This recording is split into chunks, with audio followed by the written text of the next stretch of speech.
उत्तर प्रदेश का आगामी विधानसभा चुनाव इस बार भी मुद्दों पर नहीं बल्कि जातिगत समीकरणों पर लड़ा जाएगा। केंद्र में पिछड़ा और ब्राह्मण मतदाता है, इनकी गोलाबंदी भी शुरू हो चुकी है। बीजेपी हो या फिर सपा, बसपा या कांग्रेस, सभी अपने संगठन में जातीय समीकरणों को तरजीह दे रहे हैं। साथ ही इन जातियों को लुभाने के लिए तरह तरह घोषणाएं भी की जाती हैं। भगवान परशुराम के सहारे सपा बसपा ने ब्राह्मण कार्ड खेल दिया है। वहीं कांग्रेस भी यूपी में ब्राह्मण नेता को सीएम उम्मीदवार बनाकर मास्टर स्ट्रोक खेलने की तैयारी में है। इस बीच बीजेपी ने राज्यसभा उपचुनाव के लिए जयप्रकाश निषाद को उम्मीदवार घोषित कर संकेत दिए कि पार्टी इस बार भी पिछड़ों पर दांव लगाएगी।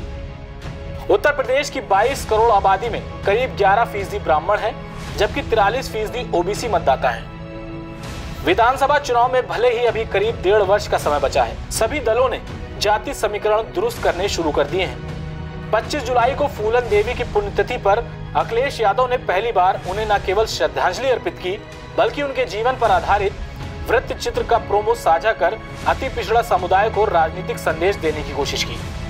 लखनऊ में भगवान परशुराम की 108 फीट ऊंची मूर्ति लगवाने की बात कहकर ब्राह्मणों को रिझाने की कोशिश की। बसपा प्रमुख मायावती ने भी खुद को ब्राह्मण हितैषी बताते हुए कहा कि सत्ता में आते ही हम समाजवादी पार्टी से बड़ी और भव्य परशुराम की मूर्ति लगवाएंगे। इसके अलावा सपा बसपा और कांग्रेस पार्टी संगठन के पुनर्गठन में ब्राह्मण और पिछड़ों की तरजीह दे रहा है। आगामी विधानसभा चुनाव में अपने नफा नुकसान को देखते हुए सभी दल सियासी गुणाभाग में जुटे हुए हैं। ऐसे में ओबीसी यूपी में सबसे बड़ा जाति समूह है। ये अकेले किसी को जिताने हराने में सक्षम है, इसलिए हर दल गुणाभाग के जरिए इन्हें अपने खेमे में रखना चाहता है। खासकर बीजेपी और समाजवादी पार्टी की नजर ओबीसी पर है। राजनीतिक विश्लेषकों का मानना है कि संख्या भले ही कम हो, ब्राह्मण किसी भी दल के पक्ष में राजनीतिक हवा बनाने में सक्षम है। इसलिए हर राजनीतिक पार्टी अपनी रणनीति ब्राह्मण वोटरों को ध्यान में रखते हुए बना रही है। बीजेपी, कांग्रेस और बसपा पहले ही ब्राह्मणों के सहारे जीत का स्वाद चख चुकी है। एक बार फिर भी कवायद इन्हें अपने खेमे में लाने की है। आजादी के बाद से अब तक उत्तर प्रदेश में 6 ब्राह्मण मुख्यमंत्री बने हैं। हालांकि 1990 के मंडल आंदोलन के बाद यूपी को कोई ब्राह्मण मुख्यमंत्री नहीं मिला। इसकी सबसे बड़ी वजह यूपी की सियासत पिछड़े, मुस्लिम और दलित पर केंद्रित हो गई। इसके बाद मुलायम सिंह यादव मुख्यमंत्री बने। 1991 में जब पहली बार बीजेपी की सरकार बनी, तब बीजेपी ने पिछड़ी जाति के कल्याण सिंह को मुख्यमंत्री बनाया।